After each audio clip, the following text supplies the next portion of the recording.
One Code Frontier tournament. They kind of swept through that one as well.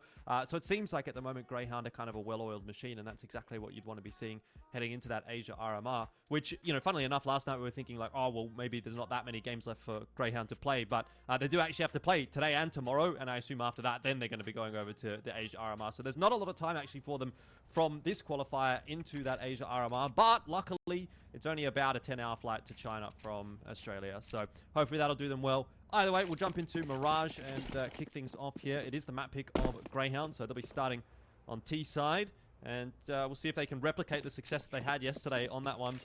As I said, 13-4 for Grayhound. It was a pretty rough defeat for BNK. Yeah, and Grayhound gone ahead and picked that. Really quite comfortable, quite confident to go ahead and play that in the opening game of this matchup. Inferno to follow with Vertigo as the decider. Vertigo was also a pretty cut and dry result. So bad news Kangaroos, it goes without saying, they have their work cut out for them tonight, especially given that the map pool is quite relevant to the result yesterday. Inferno as the second has been a game that, or a map that has previously gone to BNK in some of the best of one matchups and things like that. So hopefully they can try to make something happen on that map. And hopefully they've been able to wake up a little bit. Not only did Grayhound kind of outplay them, in terms of the tactics, in terms of the macro and the chemistry, the teamwork yesterday, but in terms of the firepower, it was outclassed in every department. Liaz on the entry straight out here. Two players contesting mid on either side. Hatz going to be the first one to take a duel. It's a little sloppy with the USP, unfortunately, and there's not much room for error playing Grayhound these days. Hazza gets taken out on triple as well. And it's looking like much of the same here today, Jordan. Yeah, indeed. Couple of awesome pistol rounds from Liaz on this map yesterday. Doesn't look like he's going to have to do too much work in this one. Alistair, nice double on the entry into A, and Inta's kind of working mid on his own. Helped out a little bit by vexite there, but yeah, all's well that ends well for Grayhound here. A 3-on-1 post plant. PZ to try to salvage things, but he's got no idea where Inns is, and that'll be the 3K on the P250 from Inns. Good start to the map for Grayhound. And just while we have a little bit of a break here in between the rounds, I can tell you the map pool is going to be Mirage, Inferno, and then Vertigo. So we do get the Mirage and Vertigo that we saw yesterday, or potentially. I'm not sure that we are going to go through to a third map in this game, but if we do require it, we'll get there. And BNK, well, let's see what they can do. Deagles last night, they were somewhat successful with, but didn't really translate into a whole lot. So going to have to be more than successful with the Deagles, and then the gun rounds is where we're going to be really interested. Yeah, contest in mid. Multiple CTs fighting that position. See Hatz swinging in tandem with another player. HE nade inside the window smoke. So I think a 1-for-1. See Alistair abandoning all mid control as the rest of Grayhound crunch on Race under balcony. Now fights towards jungle. Alistair's able to win that one, and the Deagles not seeing as much success as yesterday. Not so far. And just how quickly these BNK members are dying on duels really indicates to you how strong Grayhound are looking at the mechanical department. So I think that is something that we didn't really talk too much to yesterday, but I don't know if maybe it's just placebo because I'm kind of high on Grayhound at the moment, and I've been, you know, positively impressed by what I've seen from them this year. But I also feel like just in general, the level of individual mechanics has kind of gone up in this Grayhound roster as well. And maybe I'm talking rubbish really, because they've always been very individually talented, but I just feel like everything at the moment is kind of looking good. Not just the macro side, but even actually also the micro side.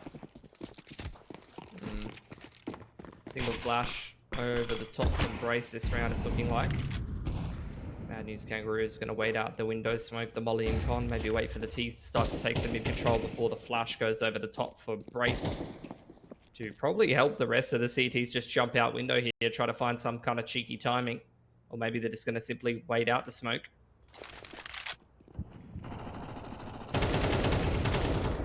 Backside. Really going to land his shots there, but Dexter's doing the work with the Mag-10, and that's kind of the ideal scenario actually for Grayhound. Mag-10 gets a couple of kills, only players to drop in the round. Dexter will want to buy a one anyway.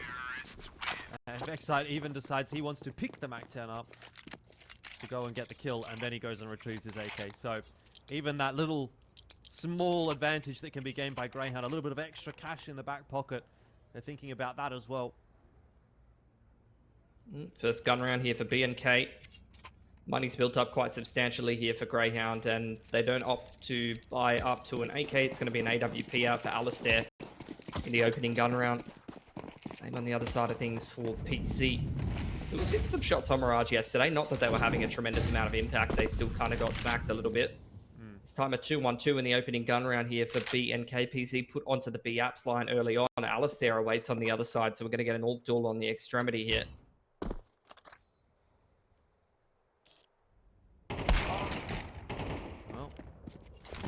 More than happy to wait for PZ to creep onto that line, and then he gets Hazza as well. Oh, what? He's got Brace. He's taken over. He was doing this yesterday on Mirage, dude. This is the same form from Alistair, which is making me feel very good about Grayhound. Everything is at the moment, but that's kind of vintage Alistair. I feel like we haven't seen those kind of rounds happen as routinely. Ins activating on the flank there, stopping the CTs from saving. Obviously, when your AWP self-sufficiently kills, 60% of the enemy team, and you don't even have to rotate on the other side of the map, you understand that the CTs naturally are going to try to save these rifles for the next round, maxing out the loss bonus. They won't be allowed to. Hatz alone with an M4, and as far as a first gun round goes for BNK, that was a bit of a nothing round. You get wiped by the T-side AWP in B apartments, and that's the round done and dusted. Yeah, not a great sign going forward. If Alistair's already 7-0, we talked about how he's that kind of X-factor player when he's having a good map. He's kind of just going to win it for Grayhound. It doesn't really matter what everyone else is doing. The thing is, that's true, and I feel like the consistency of those maps coming out though was maybe for him to have a really good map, I would say 1 in 10. Would that be fair? Yeah, 1 in 10 games, Alistair's going to pop off and win you a map. I mean, I guess it depends on what your definition of a really good game is, but if I'm thinking about it from I think hard carry performance. I'd maybe say 1 in 15. I don't know. I think 1 in 10 is maybe a little generous, but... Okay. I'm thinking that Anubis game at Sydney. Yeah, exactly. Yeah. For me, yeah, maybe 1 in 15. Yeah, and I feel like the consistency on that is going up a little bit right now. Yeah, trending in the right direction. It seems like he's having better and better games, and it's starting to kind of rediscover his form a bit. I don't disagree. It's interesting. But the thing is, it's kind of interesting because I think the whole narrative around Dexter in Europe was that he couldn't use AWPers. Yeah. Well, at least that was the narrative coming out of the Mouse roster. Ooh, the Deagles is doing a bit of work there, but Dexter is given a bit of a reprieve in the end by Brace, who just doesn't land his shots with the 5-7. Could have been a big moment that would have turned that round. Now it's Ins taking the fight to Hazza, and there's not really much of a chance there for Hazza. Ins is also not really missing a step in this game. 6-0. But on the topic of Alistair, I guess again, you sort of have to really check yourself a little bit when you're saying that, because a lot of what we've seen is Grayhound playing against domestic competition and kind of rolling them. So in one sense there, it has to be said, it is going to be a little bit easier on these guys right now over the last couple of months. And yeah, they're looking fantastic domestically, but that only gets you so far, right? There's only so much mileage that buys you in terms of a storyline or in terms of how people perceive you until you start to do that against, again, the Asia teams at the Asia RMR, and then beyond that, potentially at the Major as well. If this kind of performance continues into those kinds of events, well then, yeah, then we're really on. But for now, yeah, Greyhound's looking fantastic, but there's still that little caveat that we haven't actually seen them play internationally yet with this roster. Start applying pressure to the extremity here, playing with confidence, wanting to take a duel with Hazza, who at least in Oceania is known to be one of the stronger anchor players in the region. He's able to punish Dexter for applying that much pressure to B apartments, giving the man advantage to B and K, and then going to layer a Molotov into underpass, smoke off con, try to keep the T's at arm's length in middle for the time being, maintain that man advantage, and in fact, Addict further extends it.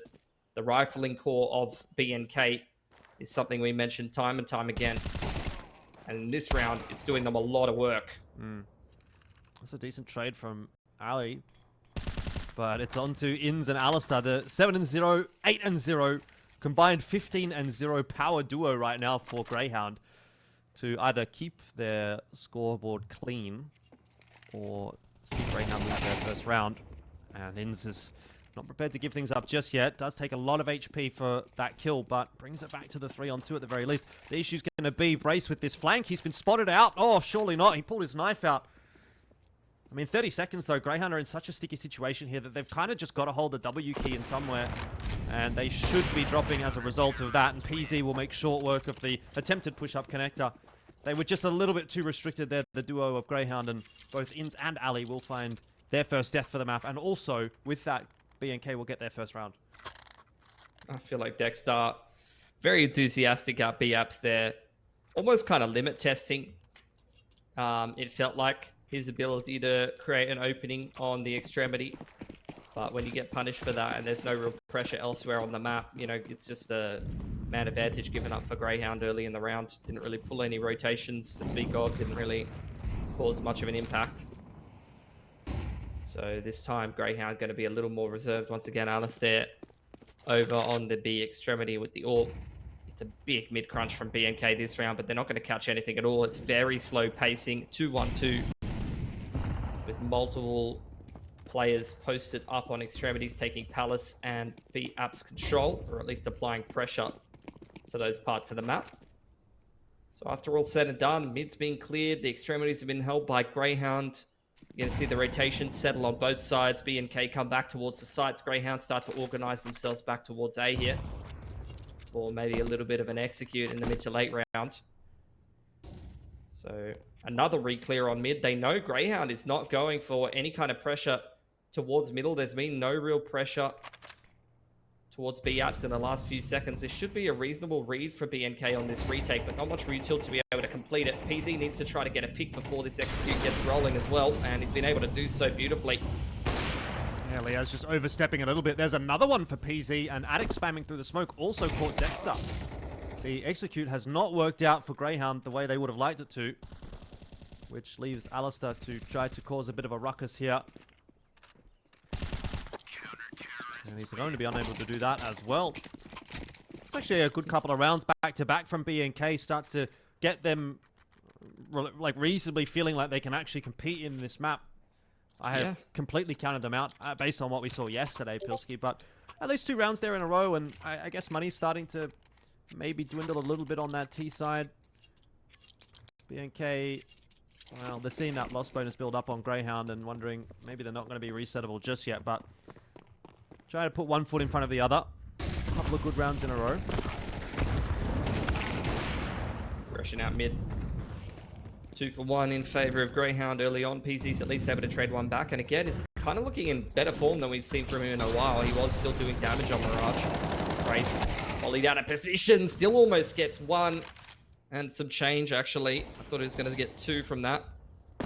Vexite able to pick up PZ on the re-peek into middle, and it leaves Hazard after a messy exchange flanking through B apartments with a potential chance to drop the bomb. But it's going to be a reroute back to A. Vexite's making a bit of noise, so Hazard will be aware that there's probably a free kill around here in T-spawn if he shifts himself quickly into here. And he does at least get the 1, but can't get more than that because Alistair is on his bike into the A site already. Pretty winnable round though for Hazard, considering he's got the smoke and the defuse kit. But good post-plant positions for Grayhound as well, it has to be said. CT spawn completely cleared out by Liaz. Alistair watching Palace. The only places he can really come from are connector and main. And Grayhound don't really need to do anything right now until they hear a tap on the bomb.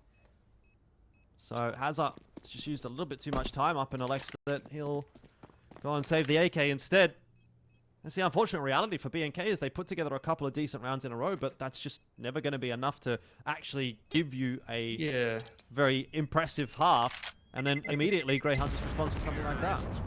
I think at the same time, though, those rounds were not too inspiring from Grayhound that BNK was picking up. Like, Dexter ran out B-Apps in the first of the 2 that BNK picked up. The second was an A execute, which was a bit disjointed. They held the extremities. They didn't really create any mid pressure. BNK had perfect info in mid, knew that there was no pressure towards B.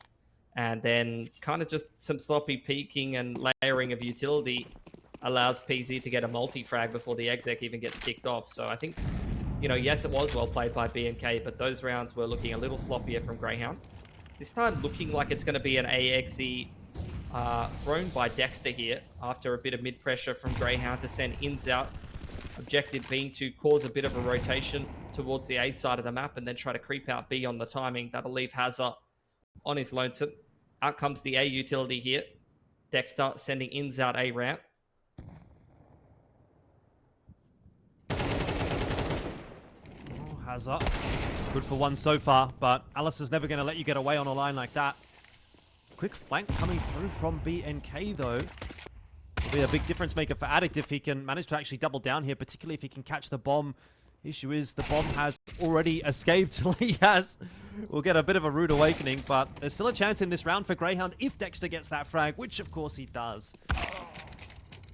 But instantly gives his life back up to PZ. So now the shoe's on the other foot, and it's Alistair that has to try to negotiate a 2-on-1. Addict trying to catch him on the cross here. Sees the util coming in. PZ going to be pulled over on the rotation. Addict here's the plant on default here. No util to flush Alistair out. He's going to flash himself back onto the line. Very winnable for Alistair now. Oh, misses the shot though, and Addict will do enough to save the day for BNK. It's going to be a costly round for them going down to just the one gun, but it is a third. BNK are doing a really good job at the moment of taking mid control and using it effectively.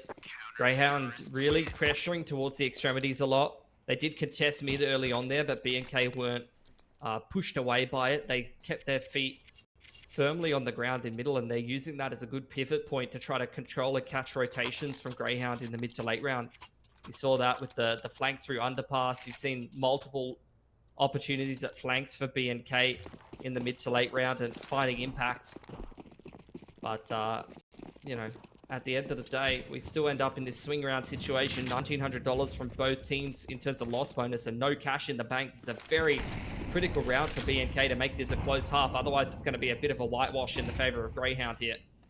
Well, pop flash to go into connector. There's nothing really off the back of that, so Addict is relatively unperturbed still. Missed window smoke. Problematic. PZ up over the top of the smoke has found Alistair. This AWP duel has actually been quite scintillating today. You do already have vexite up into the window, but Addict is going to be able to clear that one out, and the deagle shots here from Dexter, oh, they're generally pretty good, and that is just exactly what you expect from a player like Dexter. 2-on-2 now. Grayhound in a solid position to get the bomb plant down quite safely. Inns is not shying away from these fights, and it's a good thing because he's been able to pick Hazard up as well, and he's taken Hatz out too, so that's it, round over. And 7-3 the scoreline.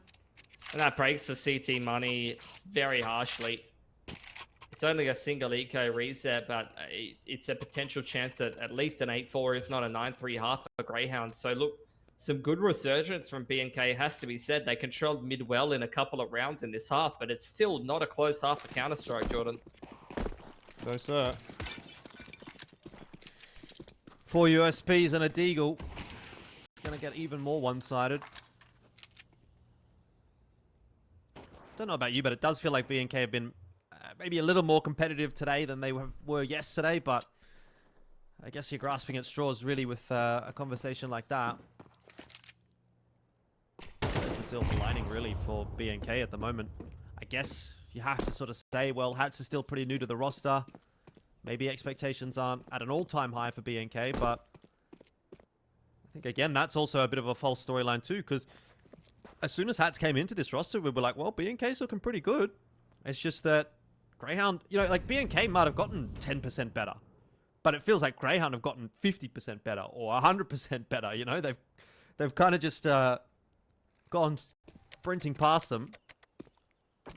Or not that they were ever behind them necessarily, but BNK might have felt like they were closing the distance, and then Grayhound found their second win and said, nah. I don't know. I'm starting to question BNK a little bit with these games against Grayhound, although Grayhound's in very good form. But BNK is really not showing me anything to get too excited about. I guess I'll have to reserve my expectations until I see them potentially play Rooster in this qualifier. That might be a better representation of what the general level is looking like. Last gun round of the half here. Nice chance for B&K to chip one more in there. It's a pretty limited util buy here from the CT side. No kits. It's going to hurt them in the late round. We end up in a post plant.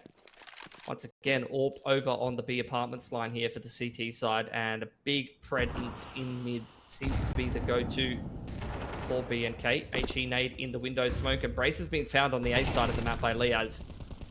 Ooh, Addict didn't see the second player walking up connector, which is going to be a little bit of a problem for him. Dexter should get the freebie in just a second, and there it is. So we're back to 3-on-3. Bit of a spread defense now. Rotation's being pulled over toward that A bomb side, and Util heading in that direction still is going to keep B&K on that side of the map, but I'm not sure that Grayhound are interested in actually going toward A.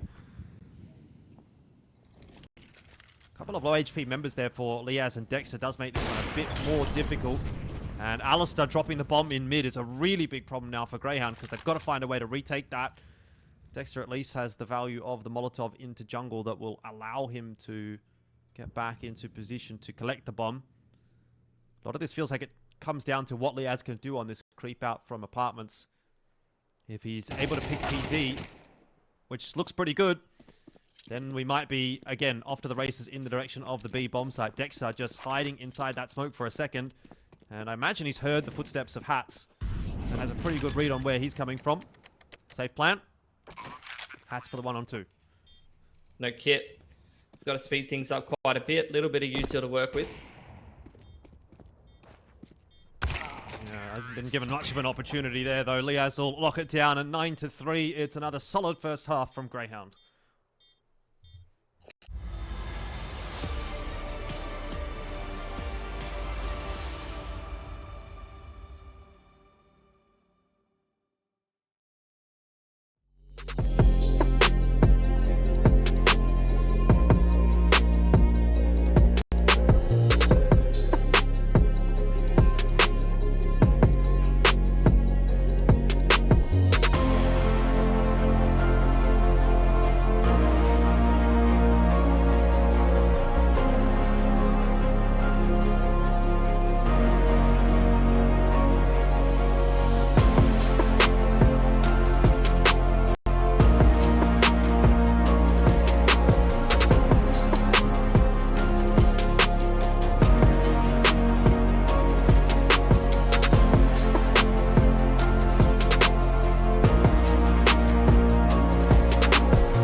This world is slowing down.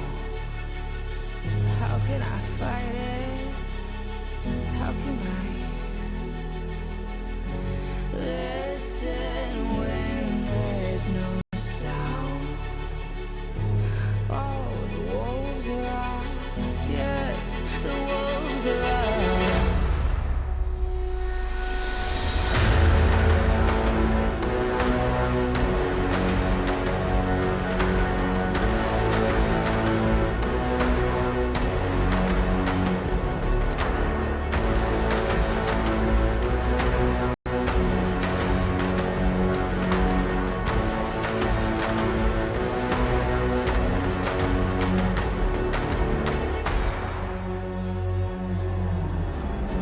Hold on to what you found. Days are deceiving. My head is spinning round. Oh, I hear now. Yes, the wolves are out. Inside of our reality. Satellites singing serenade. Send out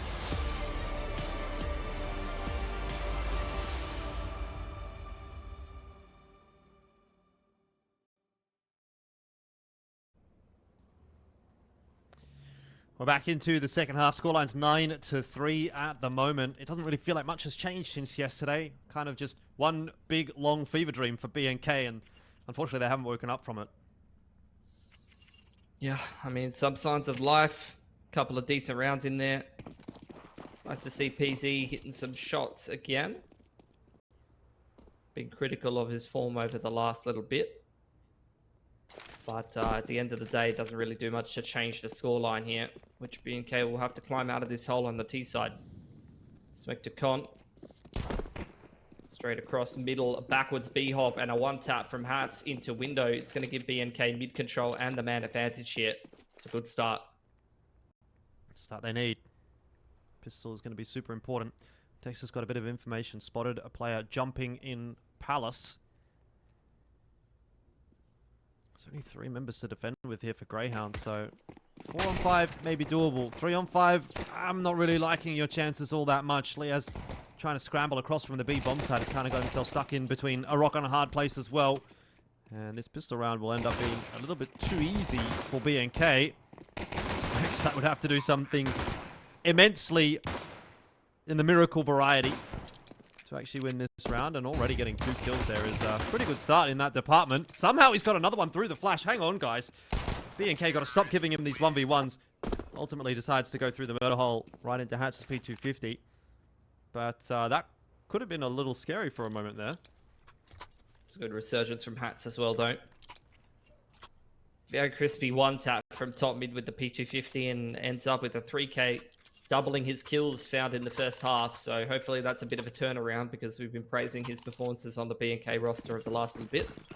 It'll be much needed, especially against a Grayhound roster that forces round 2 with the Hero M4 on ins. They've already got that mid control pretty established. And knowing Grayhound, they're the kind of team that's going to go and look for more here. Dexter, in particular, is someone that he's pretty confident in his own ability, so he's just going to hold that W key and try to keep getting more information for Grayhound.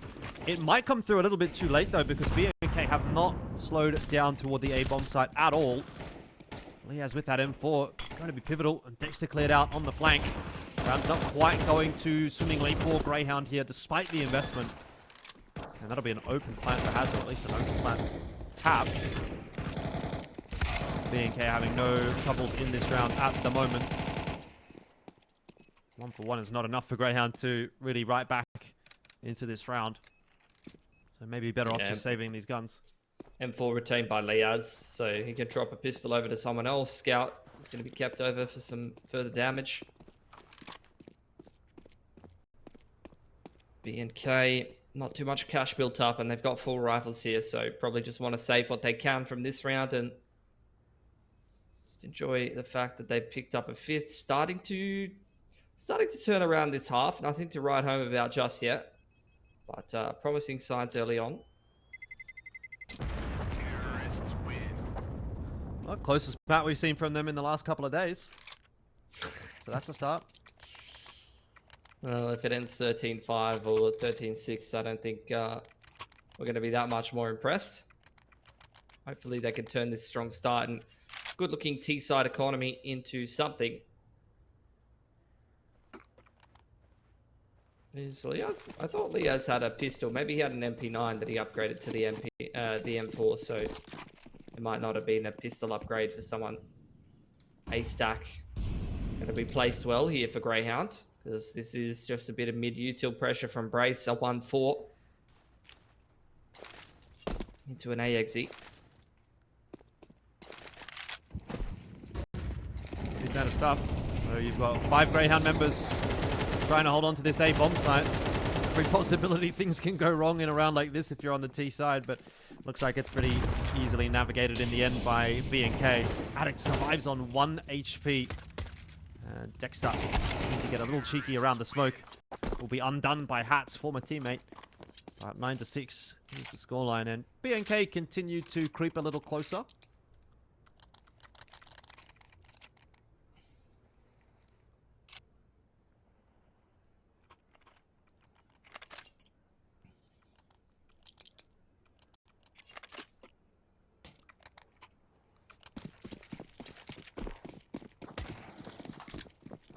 First gun round here for Grayhound in the second half. Yeah, Orp's out as well. Alistair's made the short jump and not spotted on the cross. Unfortunately, PZ beats him to the punch though, scaling out across top mid behind the boxes. Alistair was not prepared for that. Orp's going to hit the deck early on. How did Grayhound respond now?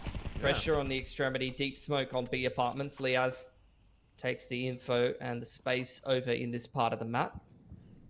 Top mid and connector smokes from B and K, but not taking steps into the middle.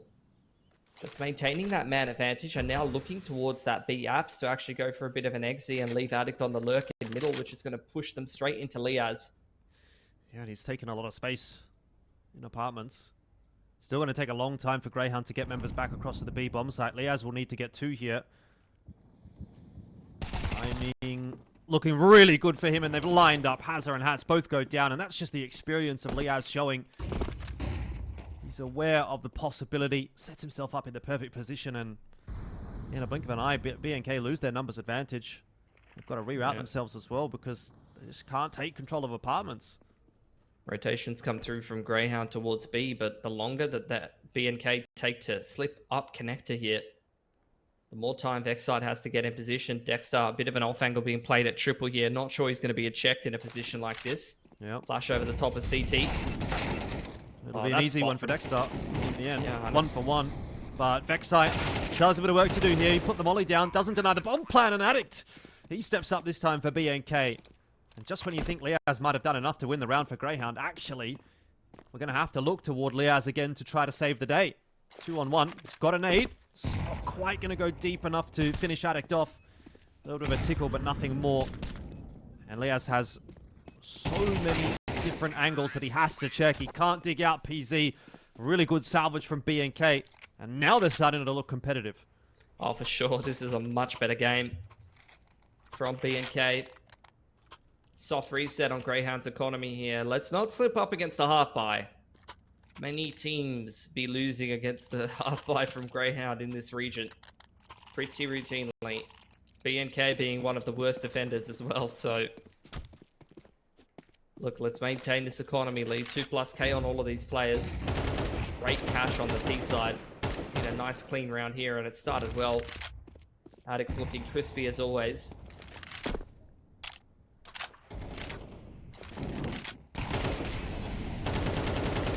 Nice shot from Hatz. No chance for Dexter in the round.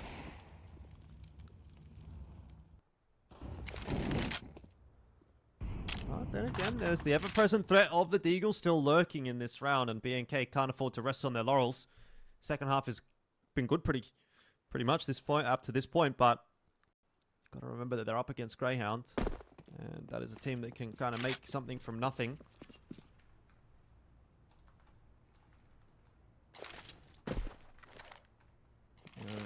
Alistair's taken Palace control with an AK. That is really kind of the biggest threat for B&K. They're going to be aware of that, though. A lot of teams who come heavy out A ramp here will be mollying off Palace. He's still able to find PZ coming late into Palace side, though, so surrounded on all sides here. B&K is going to take some spawn control, but that's straight into Liaz, spamming that Deagle away. These are the reasons why we said half buys are so dangerous. Brace, only 2 kills. Must more than double his kills to complete this 1-on-3. Yeah, this is not the round to be losing. And he can't even get the better of vexite. AK versus MP9. And Grayhound will get their 10th. They'll get double digits, and that kind of feels like it's the nail in the coffin for B&K. Those are the sorts of rounds where you lose that and you go back to at the end of the map and say, that is where it started. Yeah, I mean, mentally, that's a difficult one. Going to be a bit of an economy swing as well, because Grayhound pick up 3 AKs there. Ali can buy himself an AWP. They still got pretty nice loss bonus at 2.9. B&K do have the cash to be able to recover from that one, with only 1900 loss bonus of their own. Their money's going to be a bit funky if they drop this one. Hatz and Hazza will sit around 2K, 2.5 for PC. Addict the Brace have a bit of cash, but it would probably have to be a save with some hero AKs if B&K drop this one. 1-3-1 for Grayhound. Trying to contest middle. Double smokes onto Cat here for B&K into an A-site timing. Flash is good. Forces Dexter to duck away for a moment. Molotov going to be sent in his position as well, but Dexter still pretty comfortable in the end. Does get his head ripped off by Hatz. That's a duel we've seen a couple of times go that way. Problem is going to be, though, for BNK, they've been losing their advantages elsewhere, and they're now kind of stuck in that awkward spot on the T side where you're trying to enter into the A side of Mirage, and no one really is making any significant movements. Hatz will be forced away. It is still 3-on-3. PC brought one back. vexite looking for the timing. Almost got it. Gave away his position with the shots, but Hazard didn't turn around, didn't cancel the plant. And PC went down as well, and Hatz has nothing to do there once he's lost his two teammates. It's 11-7. Grayhound one step closer. Money is not good for BNK. They really could not have afforded losing to that half buy into losing the subsequent gun round.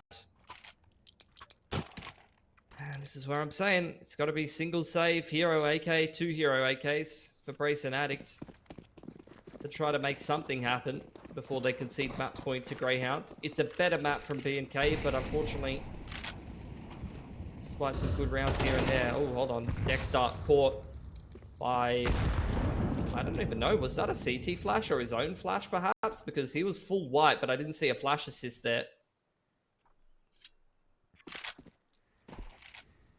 Either way, it's 4-on-5. Couple of AKs here to play with for BNK. Round's definitely not an impossible one to win. Ali's on a great line though. Oh, I don't know that he saw Hazard there. Obviously kind of hard to tell just based on the mini-map. Yeah, this is the issue. Like, BNK have no map control. Full control for Grayhound in middle and B apartments. So Grayhound know exactly what's happening this round. They've got an excellent read. Liaz, this is fine time for the rotation. Alistair picking the T's on the cross. Yeah, looking a little bit too easy for the Grayhound guys on the A side for the moment there. But Brace and Hazard will make me eat my words until Liaz arrives again. He has been so solid. 15-7. Mirage is his playground at the moment, it feels like. And Hazard again tasked with another 2-on-1. Haven't really seen the clutches be too good for BNK in the last couple of days. But it really feels like they need this one if they were to stay competitive on the map, and that's just not going to happen. Liaz shuts it down. 4K in the round. 12-7 the score. Such a clinical 2-on-1 as well when they know that duel was taken top mid by Hazard. They were both spotted on the A site. They just choose to walk hand in hand, ensuring the trade potential and not letting the T take initiative. Instead, just staying active, repositioning, and going and trying to find him together. I love that approach to playing the 2-on-1 there from Grayhound. Especially when the T has time to reposition. You don't know where he's going to be coming from. Ray's taking the AWP into middle. It's a mistake. He had no head armor, and he's just going to punish him for that. Hazard, in the meanwhile, continuing the good work, is able to pick up vexite on catwalk. Liaz again applying so much pressure in B apartments.